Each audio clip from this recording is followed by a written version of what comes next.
Yeah, here's what people didn't see. Like, look at him taunting and flicking people right here. Like, nobody's speaking about this. People are saying like, oh, you instigated. He's flipping people off, calling women whores right in the front, swearing at them. Like, this is not what security's supposed to be doing. Sneako just got Superman punched in the face by a security guard, and everyone is super happy about this. And if you missed what happened, we covered it in yesterday's video. You can go and watch that up here. Although it's not as all as it seems. Sneako done a live stream last night. It was 6 hours long, and in this live stream, he explains exactly what happened and shows us new angles of the incident. And it seems like the security guard wasn't completely innocent. So let's listen to Sneako explain what happened and his side of the story, and let's see these different angles of what went down. My mistake was like going without a team, because I'm such a last minute person that everything is planned last second. You know, I didn't feel like bringing out my team. I didn't come with any of my boys, none of my brothers, just it was just me dolo. You know, I'm getting cocky.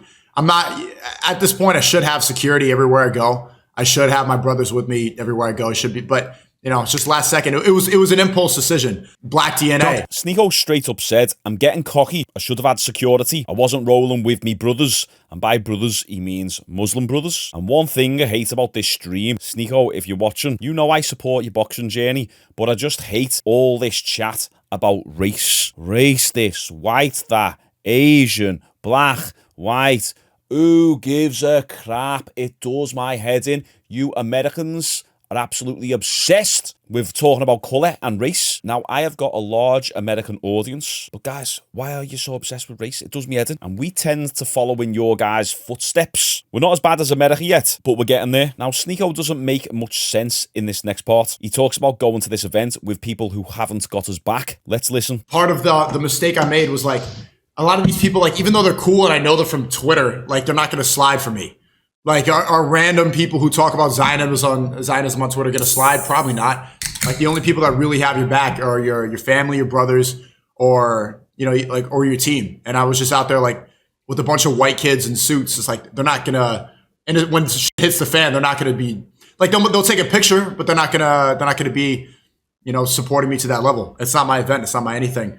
And it's just like something I have to remember, you know, famous now, high profile, you know, there's a target. So it is what it is. Sneako really said he's famous now. There was so much wrong with this sentence. He said he was out there with people who haven't got me back, a bunch of white kids in suits. If you want to get into race, touchy subject there. But maybe the reason why all these white kids in suits didn't jump in to fight, because they're not that way inclined and they don't go looking for trouble. Let's say that. According to everyone else of every other colour, it's fine to be racist unless you're white. Well, guess what? I don't give a shit. Sneako just said the reason why no one had his back is because he was out there with a bunch of white kids in suits. That's like me saying the reason why I got into so many fights the other night is because I was out with a bunch of black lads in trackies. I'm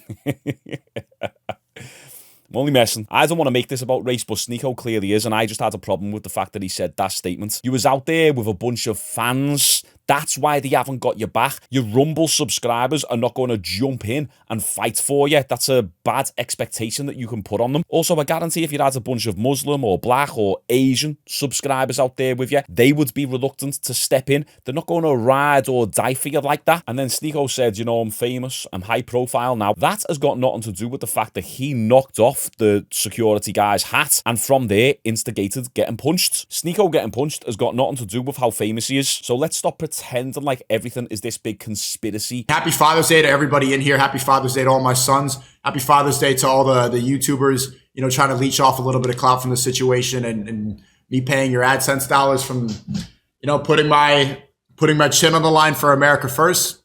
Happy Father's Day to you guys. Thanks, Sneako. I appreciate it. The AdSense is going towards a good cause. It's getting reinvested back into my business. Thank you. Now, I'm going to be fair on this video. I know I'm playing around, but I don't hate Sneako. A lot of people were giving Sneako heat yesterday, saying that he was talking to the police and that he's a grass and he's a snitch and he's filing a police report when he was the one who started the fight. Here is Sneako clear in the air with regards to that side of things. And no, I didn't file a police report. Anybody who's talking about that, there was no police report. The police questioned me. They were standing outside the venue. They started asking me questions. There was no police report. I don't know, like them trying to say like you're a snitch. They asked me what was going on. They could clearly see I was bleeding from the nose, and they asked me what was going on. I didn't file a police report. Even then, I highly recommend if you guys are in a situation like that, you know, it makes sense to. The venue, like, you know, paid security from the venue should not be doing that. And yet there's nothing wrong with filing a police report. But then again, if you're the one who starts the fight, who instigates it, then probably not a good idea. But as he said, he didn't actually file any police report. Now, a lot of people were confused as to why the security guard was trying to get everyone out of there when there was music on. Surely, if they were shutting down the bar, they'd turn the music off. Well, this wasn't just a bar or a nightclub. They were meant to be doing a speaking event talking about America First. Obviously, the election is coming up. Trump 2024. It's going to happen. But anyway, I try not to talk about politics on this channel. But these were meant to be doing a speaking event talking about politics and the country and putting America first, whatever, that whole movement. So here is Sneako explaining the event and why it got shut down and why the security guard was telling everyone to get out of there. And they banned the event. It's just like absolutely disrespectful. I came all the way to Detroit. I would never go to Detroit without this event. And they shut it down because they don't believe in what he talks about. It's probably Zionists who were shutting it down. And then they had the second venue. They had it at this bar. And even then, like, they didn't like what the speech was about. People were riled up. They're talking about Zionism. They're talking about Israel. And so they start playing music and they cut off the microphone. And that got me pissed off. And that they were taunting. The people that were at the venue started like dancing around and flipping everybody off. The security was calling Dr. Lupa's a whore.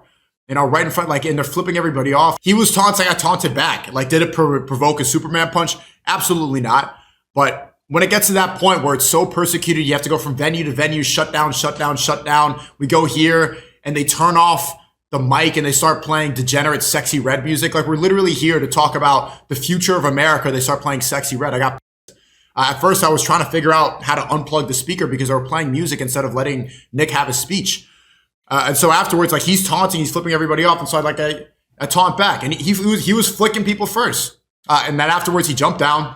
He hit me in the face. I started laughing. I'm like, oh, like, I was kind of dazed. By the time I get up, like, the guy ran away. He ran to the back. He was working for the venue. He was security. And at the point I guess we were already supposed to leave. They weren't really clear about it because there weren't directions. I see him on the floor. He knocked himself down for the punch. I stayed standing as I do. So Sneako was saying that he was flicking people first and that the security guard was incredibly unprofessional. And to be fair, I do believe the security guard did overstep his boundaries. I've worked in many bars when I was younger, and a lot of these bouncers and security guards, a lot of them are thugs. I know I've got some proper sound doormen who watch my videos, but I've worked in enough bars in my time to know that a lot of them have got loads of aggression. They're on the gear, and they want any easy excuse to have a fight. Not all of them, of course, and this guy did seem like one of those people. Now, do I believe that Sneako got what he deserved, flicking the security guy's hat off? Yeah, I do. Because you can't do that to security and then expect no consequences in return. Right now, here is Sneako giving a breakdown to the video himself.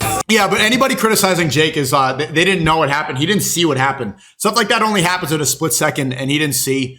He told me, like, if he had seen what happened, if he knew that he didn't know, like, nobody knew I got hit until afterwards, until people saw my tooth. Nobody knew I got hit, I swear. Because it didn't look like, if you look from there, it looked like he jumped down and fell. It didn't look like the punch connected. Okay, now I'm confused. Sneako was complaining earlier that no one jumped in for him, that no one had his back, and that was because he was with a bunch of white boys in suits. Yet here, he's just said that no one knew I got hit. So which one is it? Did everyone see you get punched and then choose to not step in and have your back? Or did no one see you get punched? And that explains why no one had your back. That doesn't make sense. Now, a lot of you guys commented on my video yesterday saying, why did Jake Shields not defend Sneako? Sneako said right there, Jake Shields didn't even see the punch. The majority of people just seeing the security guard on the floor. Jake didn't even know until after the fact.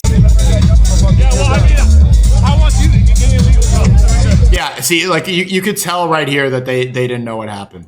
This is not me snitching. The police are asking me. I didn't file a police report. They asked me what went down. I should have dodged it. I'm going to be honest. I definitely should have dodged it. I should have slipped. See, look at this. This is from some Groiper. He said, I didn't realize Sneako got hit at first, so the security guard would have been cooked legally since he swung first. It looked like he jumped off stage, missed his punch, and fell right by me and some friends' feet. But Sneako ate the punch and made security fall over. And Jake Shields himself comments on this situation and what happened from his perspective. And also Jake said, maybe he got criticized. What's the point of having a professional fighter in your team if he ain't going to do anything? I'm confused. Jake said, maybe because I had no idea who was fighting or why they were fighting. I didn't realize it was Sneako until 30 minutes later. Our fighter's supposed to automatically jump in all fights. Right, now we have a new angle of what went down. Here's the other angle, but also here's the, here's what people didn't see. Like, look at him taunting and flicking people right here. Like, nobody's speaking about this.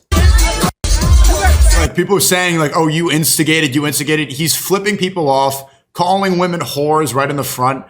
He sabotaged the event. He's flicking people right here, swearing at them. Like, this is not what security's supposed to be doing. Yeah, and this tweet says, before someone says the Sneako deserves to be attacked and have his teeth broken, security can be seen here taking his hat off first. And as you can see, the security's going like that, almost as if he's trying to take people's hats off. So was it the security guard that was flicking people's hats off first and Sneako was just retaliating? If so, it paints a little bit of a different picture. Security's supposed to be the one de-escalating the situation, and he's clearly instigating right here. I can agree with that as well. Haunted back, and then he like loses control of his body. Let's keep it real, Sneako. Nagas are a plague. Typical monkey orangutan chimpanzee. Right, you say that, but I'm black, bro. Oh my days. Chat are absolutely brutal. And then Sneako was like, you're saying that, but I am black. Nice one, mate. Right, and now we move to another angle that we haven't seen yet. Yeah, this is the other angle.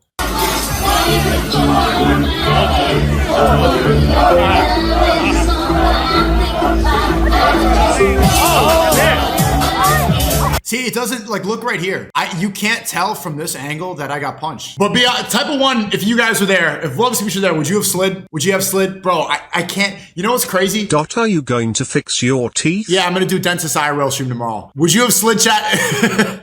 Would you have slid if you were there? What would you guys have done? Obviously, if it was your mate, you're going to do something. But if it was just someone you knew from the internet, someone from YouTube, I wouldn't expect people to jump in. People are saying, brother, Muslims would slide 100%. But don't forget, regardless of the religion, regardless of the colour, there's pussies in every single race and religion. I grew up in a rough area of Liverpool where it was freaking 98% white, but it was rough. A lot of crime, a lot of drugs, a lot of gang violence around there. But according to Sneako's logic, whites don't fight, but the brother Muslims do. No, you can be brown, white, Chinese, and be a fanny. You can also be all of those things and be hard and ready to throw down. Let's stop talking about all this colour crap. Anyway, regardless, a little bit political this one, but what do you guys think of these new angles? Now that you're seeing the security guard flicking other people's hats off, do you think Sneako was justified in flicking his hat off? And then what do you think of Sneako saying, oh, it's because I'm famous now, yet him getting punched had nothing to do with him being famous? We've also got UFC 303 coming up in 2 weeks' time.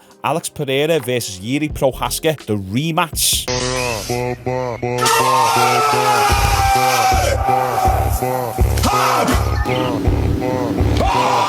That's replacing the Conor McGregor and Michael Chandler fight. I'm going to be doing a build-up to that fight card here on this channel, so if you like MMA content, subscribe for that. We're going to be doing sparring breakdowns, fight breakdowns, official predictions, and then we're going to do a live stream on June 29th. It's going to be exciting. Appreciate you all. See you tomorrow.